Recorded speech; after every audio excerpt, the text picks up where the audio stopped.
Olá, sejam bem-vindos a mais uma aula de arte. Eu sou a professora Arlene Azulay e vou acompanhá-los nesta aula que tem como conteúdo. Nossa aula é a aula 14 e hoje nós vamos ter revisão e avaliação. E fiquem atentos que vamos dar início à aula.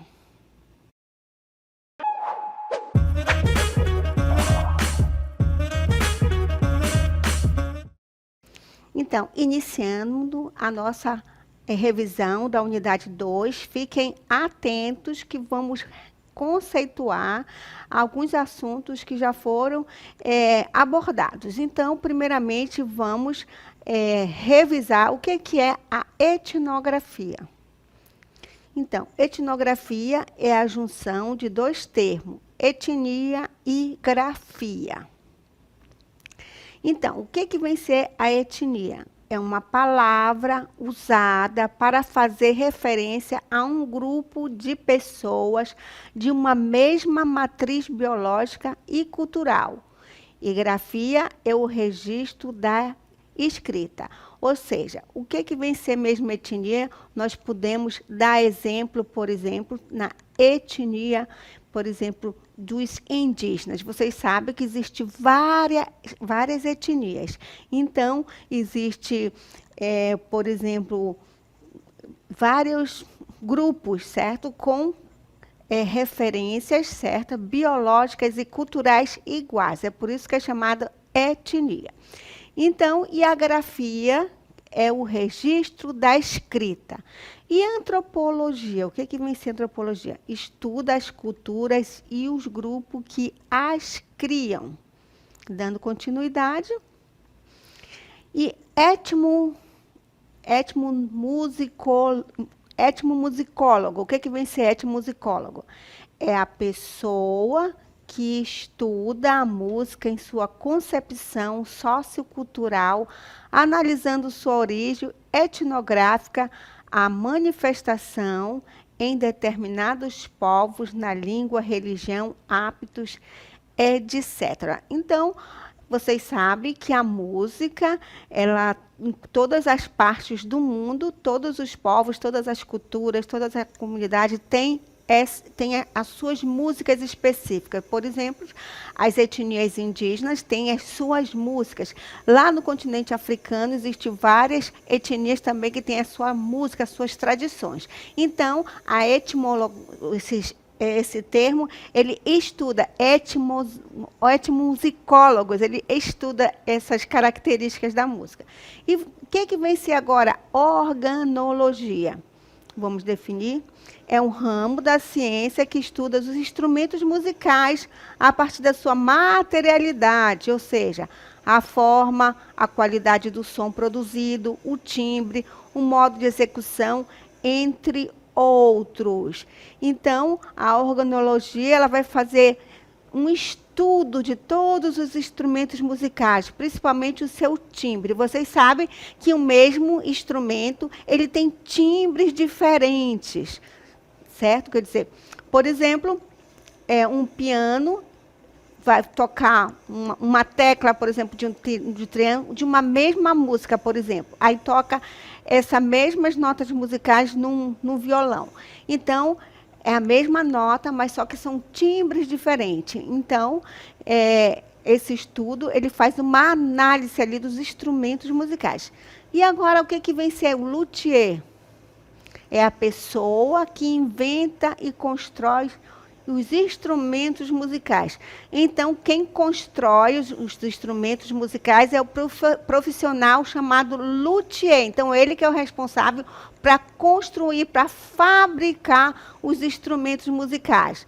Desde o violão, o piano. Então, é a pessoa responsável que inventa os instrumentos musicais. E agora nós vamos mostrar para vocês alguns instrumentos musicais de diferentes partes do mundo.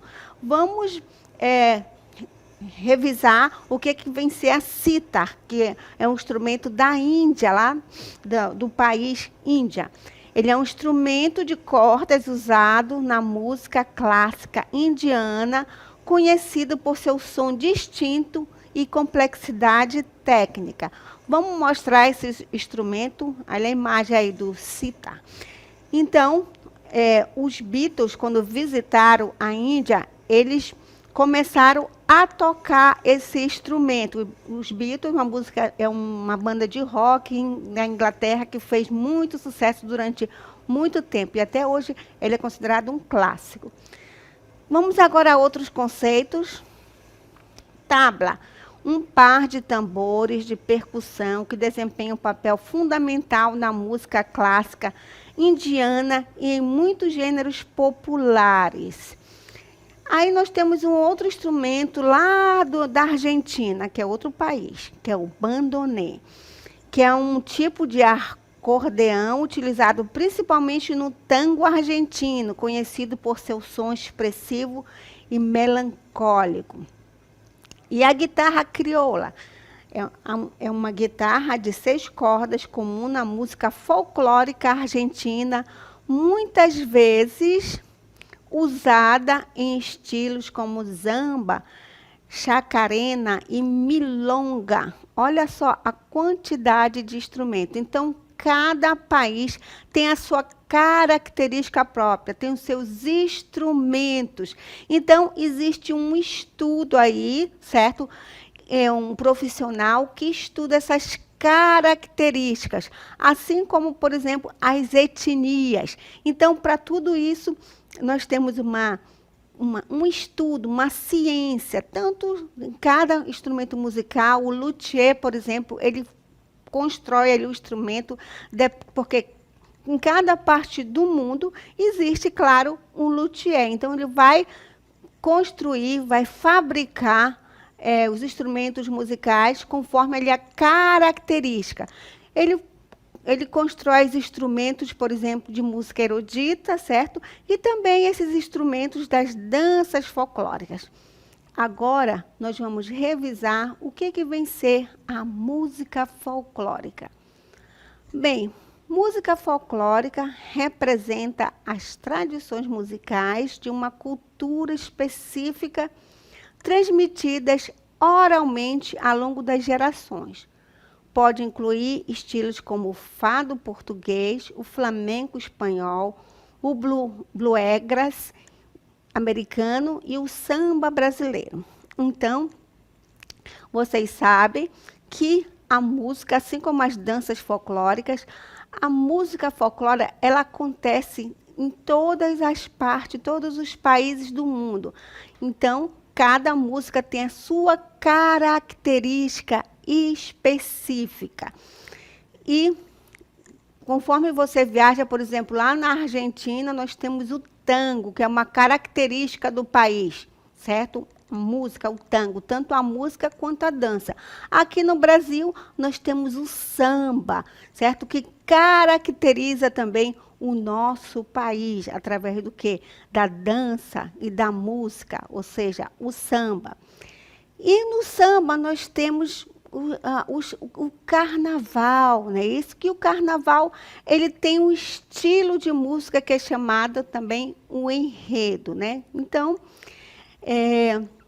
a gente já vai passar a gente vai falar primeiro do enredo da escola de samba, depois a gente vai falar sobre aqui já é o enredo do teatro. Mas no enredo da escola de samba, por exemplo, as músicas do carnaval, de uma escola de samba, é chamada enredo. Então, a partir desse samba enredo, que é construída todas as alegorias da escola de samba. Então, a partir desse enredo, é montado ali o desfile, os carros alegóricos, as coreografias, então, tudo em cima do enredo do samba.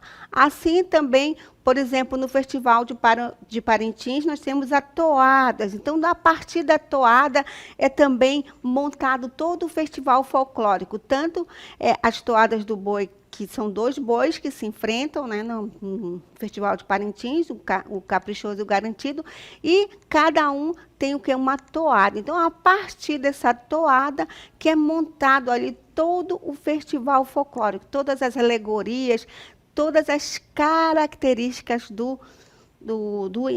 da toada, assim também como o enredo da escola de samba. E a gente vai falar agora sobre o teatro. Aí vamos falar agora do enredo do teatro. Vamos voltar, vamos retornar, falar. Então, o enredo no teatro geralmente envolve a introdução dos personagens principais, a configuração do cenário e do contexto, o desenvolvimento de um conflito central e a resolução desse conflito. Ele pode ser simples ou complexo, dependendo da natureza da peça e das intenções do dramaturgo. Então, o que vem ser o enredo do teatro? O enredo é a história que o dramaturgo ele vai escrever ali, certo? Então, ele tem que pensar qual o gênero teatral que eu vou escrever nesse meu teatro. Será se eu vou abordar sobre uma tragédia, uma comédia, um drama, um auto? Então, a partir dessa história que são montadas todo o teatro. Aí, a partir do enredo, em que tempo passa essa história, esse enredo? Será se é lá na Grécia Antiga, é em Roma, na Idade Média? Ou será se é no nosso cotidiano, né, na contemporaneidade? Então, vamos formar aqui, então, conforme o tempo, vai ser montado o cenário e toda a estrutura do teatro a partir desse enredo. Então, depois de montar esse enredo, vamos ao cenário. O que vem ser o cenário? Em uma peça teatral, refere-se ao ambiente físico ou conjunto de fundo usado para representar o contexto e o local da história.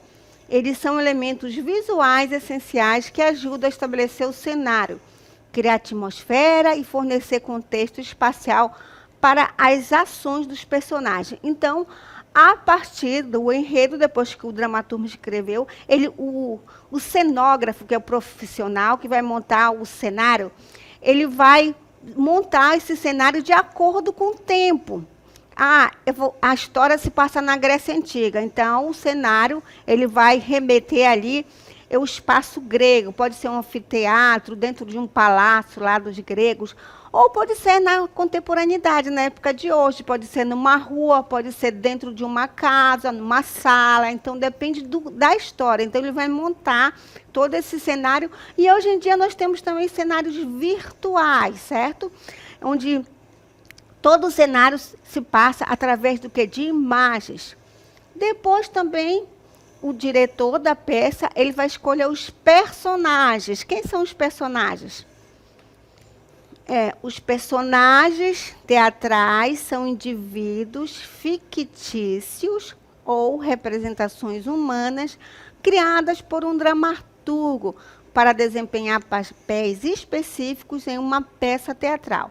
Eles são essenciais para o desenvolvimento da trama e para transmitir as mensagens e temas da obra ao público. Então, depois que o dramaturgo escreve toda a história, o enredo, ele vai passar para um diretor. Então, o diretor, certo? Ele vai escolher os personagens, ou seja, os atores, as atrizes, que vai representar. Então, conforme a característica ali do personagem, ele vai selecionar. Mas o teatro, apenas um personagem pode representar? Sim. Desde que, se ele for falar, por exemplo, um monólogo, né, que são temas da existência humana, apenas um ator vai representar ali a história. Mas aí, por exemplo, a peça se passa numa rua, por exemplo, de São Paulo, vamos dar exemplo. Então, o cenógrafo ele vai montar ali um cenário como se tivesse vários prédios, né, que São Paulo é uma cidade grande, vai montar ali, por exemplo, na Avenida Paulista, pode ser uma rua, vai ter uma faixa de pedestre e vai escolher esses personagens. É um casal que vai estar ali? Então, um homem, uma mulher? Então, ele vai selecionar qual é a característica da mulher. Uma mulher alta, ela é baixa, vai ter uma criança? Então, ele vai selecionar esses personagens conforme a característica ali que o dramaturgo escreveu. Mas será se um ator jovem ele pode contracenar, por exemplo, ter um personagem de uma pessoa adulta, uma pessoa mais idosa? Sim, ele pode se caracterizar. Então, um ator jovem se caracteriza ali de uma pessoa mais velha. Então, como é que vai ser o andar dele? Vai ser mais lento. Ah, ele tem algum problema na perna, ele precisa de uma bengala? Ou não, já é um idoso que já é mais atual, né, que faz academia, já é mais musculoso. Então, dependendo do contexto da história, os personagens serão selecionados ali pelo diretor para montar essa peça, certo? E depois dos personagens, nós vamos ter que... Então, cada personagem tem suas próprias características, como já foi falado, distintas, incluindo personalidade, motivações, conflitos internos e externos, relacionamento com outros personagens e arcos de desenvolvimento ao longo da história. Então, além das características físicas que eu já falei, cada personagem tem uma personalidade. Tem uns que são mais ranzinza, mais raivoso. Então, o ator, ele vai ter que fazer uma pesquisa. Ai, como é que eu vou atuar como uma pessoa que está sempre com raiva, é ranzinza? Então, ele tem que ter essa caracterização através das feições, certo? Das características faciais. Ah, mas por exemplo, a moça é uma pessoa alegre, então ela vai ter aquele astral alegre. Ela é uma atleta, então ela vai ter que ter muita agilidade, como é que é? Então, essas características físicas e também psicológicas ele tem que estudar. Ah, se, por exemplo, o personagem é alguém que gosta de beber muito, está embriagado, então ele tem que fazer um estudo. Como é que uma pessoa embriagada, como é que são os movimentos dela? Ela vai andar tombando? Então, ele tem que fazer todos esses movimentos corporais, ele tem que conhecer um pouco, né, da característica ali do ator que está ali no enredo. Depois disso, tem o figurinista, que vai fazer os figurinos, né? Os figurinos teatrais são os trajes e acessórios usados pelos atores em uma produção teatral para representar os personagens e evocar a ambientação da peça. Eles desempenham um papel crucial na caracterização dos personagens, na definição e época do ambiente, da história e na criação da atmosfera geral da produção. Então, o que vem ser o figurino? Dependendo da época que acontece a história, o enredo.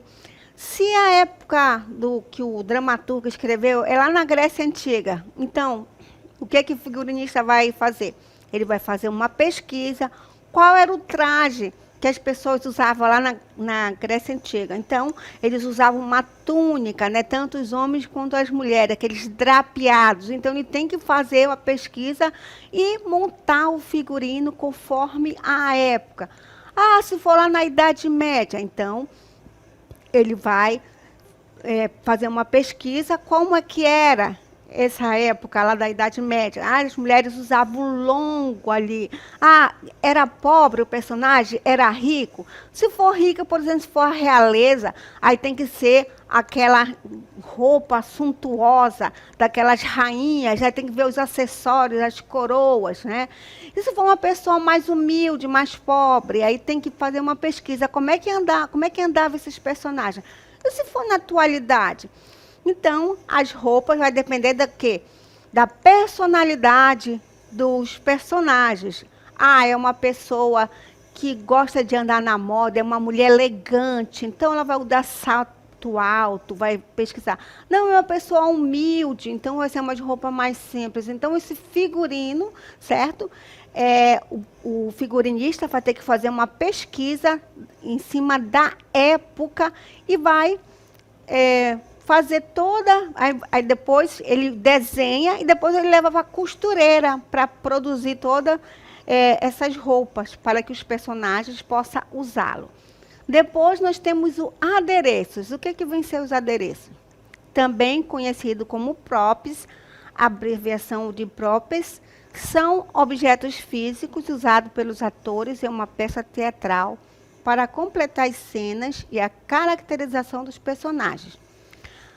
Esses objetos podem ser manipulados, segurados ou interagidos pelos atores durante a apresentação para enfatizar a ação da história, fornecer contexto visual e aumentar a autenticidade da produção. Então, o que vai ser o adereço? Como eu falei para vocês, o figurino, ele tem os seus adereços. As rainhas, o que elas precisam? De coroa, de colares, né? Isso, pulseiras. E também os móveis, né, da época. Como é que eram esses móveis? Como é que eram esses objetos lá da realeza? Então, se eu estou falando da Idade Média, da realeza, eu não posso colocar um telefone celular, que é um objeto atual. Eu não posso colocar um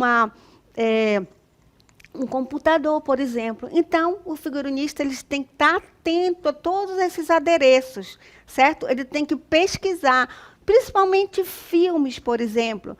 Tudo tem que ser pesquisado, cada detalhe. Eu não posso colocar algo da tecnologia atual, certo? Numa peça ou no filme de época, por exemplo, que não existia essas tecnologias. Então, eles têm que estar atentos a isso. Depois disso, nós temos a mímica. Mímica é uma das formas de comunicação humana, normalmente conhecida como a arte de expressar os pensamentos e os sentimentos por meio de gestos. É dentro das artes cênicas o estudo da ação física do homem em seu meio. Então, a mímica, o que é? É a expressão corporal ali do ator, certo? Será se existe peças teatrais sem falar uma palavra? Sim. Existe só através dos gestos. Então, tem essas peças teatrais que usam apenas a mímica, só os gestos ali, a pessoa sentando, a pessoa comendo, bebendo água, discutindo. Então, só através desses movimentos corporais, o espectador, ele entende essa mensagem. Então, a expressão corporal é muito importante para os atores. Então, qualquer personagem, ele depende desses movimentos, certo? E apenas com movimento você pode passar uma mensagem para o público. E, por último, nós temos a comédia dell'arte. No período de origem, era considerada uma arte profana na qual os artistas não estavam presos a temas religiosos impostos pela igreja. Por essa razão, foi alvo de muitas críticas e proibições por parte dos religiosos. Suas apresentações eram feitas pelas ruas e praças públicas em carroças que viraram palcos improvisados. Então, o que é a comédia dell'arte? É uma comédia que aconteceu lá na Idade Média. Era considerada profana. Por quê? Porque ela não tinha temas religiosos. Durante a Idade Média, toda a arte que não era voltada para a religiosidade era considerada profana. Então, esses artistas, eles apresentavam suas peças em praça pública, em carroças, e faziam sempre ridicularizavam, por exemplo, pessoas do clero, do alto escalão. Então, era uma peça cômica que ridicularizava. E havia os personagens físicos, por exemplo, Pantalone, o Dottore, que eram personagens que usavam meias máscaras, que eram considerados fixos. Então, ele fazia uma crítica, certo, ao clero, à alta burguesia. Então, assim era chamada a comédia dell'arte, certo? Então, nós fizemos uma revisão, falamos um pouco sobre os instrumentos musicais, vimos também todas as partes para acontecer um teatro, todas as suas fases, e terminamos lá na comédia dell'arte, lá na Idade Média. E assim terminamos a nossa primeira revisão.